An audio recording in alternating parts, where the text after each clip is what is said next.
kenaikan harga ketika menjelang Ramadan, saya kira selalu alasannya sama, begitu ya. Karena ada permintaan yang meningkat, maka harga harus meningkat. Ramadan yang penuh berkah, akhirnya berkahnya bukan bagi mereka yang membutuhkan pangan pada saat Ramadan. Oleh karena itu, analisis sementara yang saya lakukan, sebetulnya di luar permintaan yang meningkat dan kemudian ini berkorelasi dengan tidak diimbangi ketersediaan, ada beberapa hal lain, yaitu penyebabnya pertama, ketidakstabilan harga, fluktuasi akibat sistem distribusi yang tidak merata dan rantai pasok dikuasai segelintir pihak. Yang kedua, ada indikasi mafia impor dan kartel yang mengontrol pasokan dan harga sehingga memperoleh keuntungan yang tidak wajar. Yang ketiga adalah permintaan meningkat tadi tidak diimbangi ketersediaan. Lalu keempat, ketergantungan pada impor. Kebijakan impor tidak terkendali sehingga harga tidak stabil. Dan yang terakhir adalah kurangnya pengawasan sehingga adanya praktek monopoli dan penimbunan. Berdasarkan 5 analisis yang sederhana ini, menurut saya nanti mohon disampaikan bagaimana roadmap Kementerian Perdagangan hingga 2029 dengan 5 persoalan yang tadi saya sampaikan. Mohon secara tertulis. Kemudian mengenai minyak kita, ini juga saya ingin tanyakan. Data yang kami peroleh, karena ini agak susah berkomunikasi dengan Pak Sekjen, jadi kami nyari-nyari data sendiri, Pak.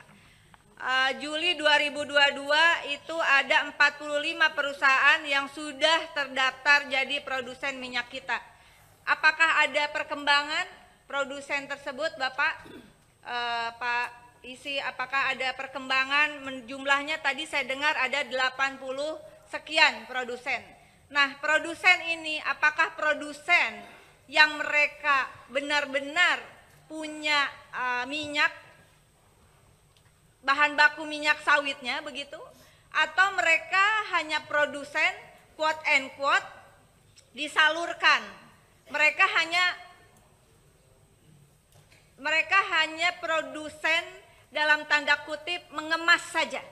Nah, kami minta ada data mana produsen yang benar-benar dia produsen minyaknya, mana yang kemudian, karena kami dengar di lapangan ada yang terdaftar sebagai produsen tapi sebenarnya dia bukan penghasil minyak, tapi dia hanya kemasan saja, mengemas begitu.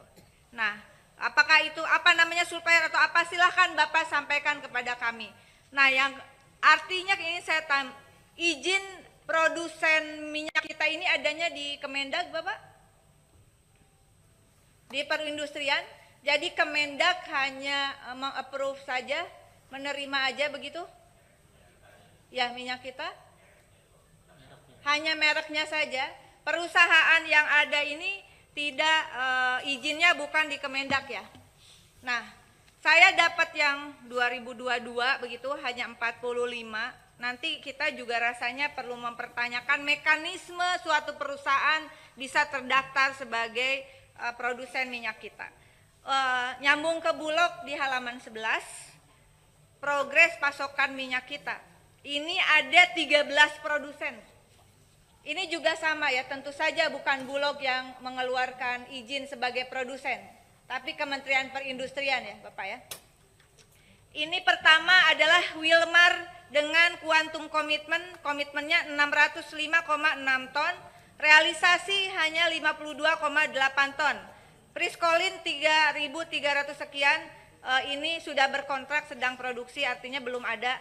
Apikal 192, realisasi komitmen 0. PT Musimas 400 ton 0, realisasi. Agro Makmur Raya 500, komitmen 0. Inti Beduan Perkasa Tama 700, komitmen 0. Kusuma Mukti Remaja 200, komitmen 0. Berkah Emas Sumber Terang 528 ton, komitmennya 0. Batara Elok Semesta Terpadu 312, komitmennya 0. Louis Dreyfus Company, ini perusahaan dalam apa luar nih, komitmen 300, realisasi juga 0, Inkasi Raya 500 0, PT Tanjung Sarana Lestari 1000 ton, realisasi belum ada, Berlian Eka Sakti Tangguh 60 ton, realisasi belum ada, total komitmen ada 8.631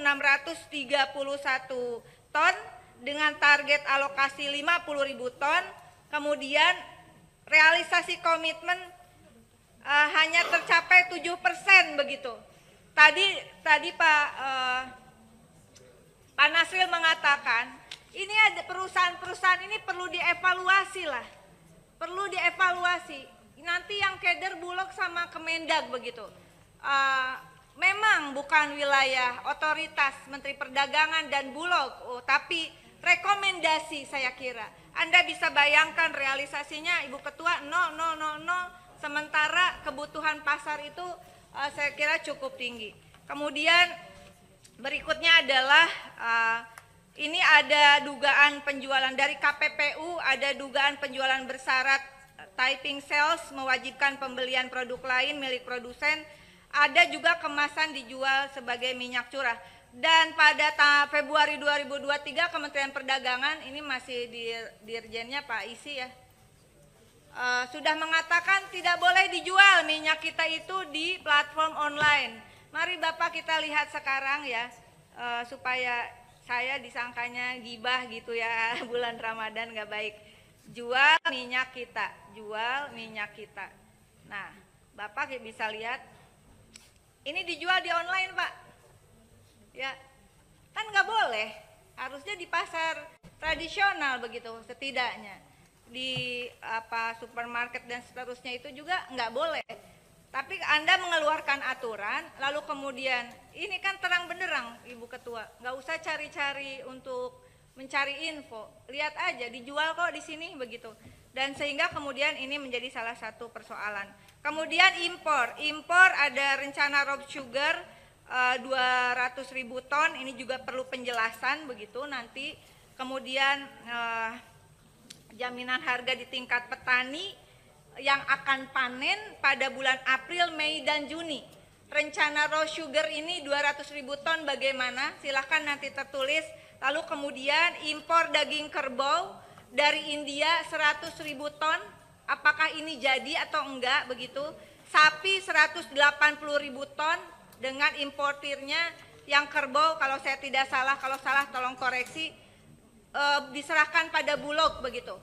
Kemudian impor beras juga ada di bulan Februari 2025 senilai 700,66 miliar dengan total kurang lebih 79.361 ton, mayoritas dari Thailand, Vietnam, Myanmar, Pakistan, dan India.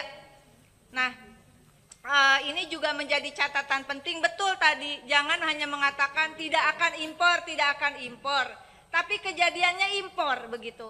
Lebih baik mana yang impor, misalnya beras. Ini ada model beras Briani dan segala macamnya, tetap dikatakan bahwa ada impor. Daging juga, kenapa sampai harus mengimpor daging kerbau dari India? Harus ada argumentasinya.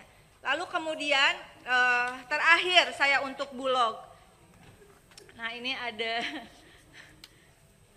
ada kuncen Komisi 6 yang dipindah kedua, Pak Aryo Bimo. Terakhir pimpinan adalah terkait Bulog.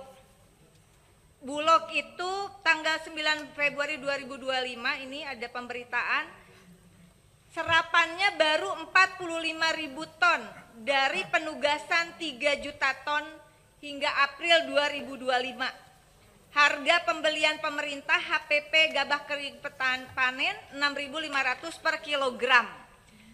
Berdasarkan penugasan tersebut, Bulog direncanakan, saya jadi sambil pengen senyum Bu, direncanakan mendapatkan tambahan anggaran 16,6 triliun dari sebelumnya 23 triliun, total jadi 39 triliun.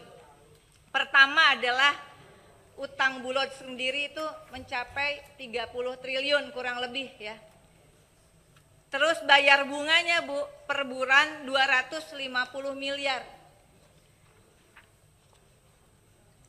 Kalau semuanya masih sisa 9 9 triliun begitu. Dan mohon nanti koreksi, 16,6 triliun anggaran yang untuk penugasan penyerapan gabah petani itu apakah sudah turun atau belum? Itu menjadi penting. Kalau belum, Ibu Ketua izin, ini juga harus mendapatkan dukungan dari Komisi 6 agar anggaran penugasan Bulog untuk menyerap gabah petani, beritanya sudah rame, penugasannya sudah heboh, duitnya nggak ada gitu. Seolah-olah Bulognya mungkin orang akan melihat tidak bekerja, tapi ini ada siklus mekanisme anggaran. Kita harus memberikan dukungan kepada Bulog, termasuk juga ada restrukturisasi hutang Bulog yang bunganya itu sampai 250 miliar per bulan. Saya percaya bahwa Presiden Prabowo serius untuk swasembada pangan, dan Bulog ini menjadi salah satu entitas penting. Oleh karena itu, bagaimana caranya nanti rapat dengan Menteri BUMN dan Himbara, kita berikan dukungan adanya restrukturisasi hutang Bulog. Jangan sampai penugasan terhadap Bulog, tapi bunganya ini bunga normal gitu. Gimana Bulog mau bekerja? Nah, oleh karena itu saya kira kita perlu memberikan dukungan kepada Bulog. Dan yang terakhir untuk Bulog kalau saya tidak salah ada stok beras itu kurang lebih lah 2 juta ton. Kalau nanti ditambah 3 juta ton, mudah-mudahan duitnya turun nih ya dengan dukungan kita Komisi 6. Kalau enggak, tadi yang gabah petani itu enggak ada itu penyerapan, orang duitnya belum turun untuk Bulog. Nah, stok beras Bulog yang nanti diprediksi akan 3 juta ton disalurkan kemana? Saya hanya mengingatkan bahwa beras itu ada umur simpan. Jangan sampai kita membuka lahan padi baru di gudang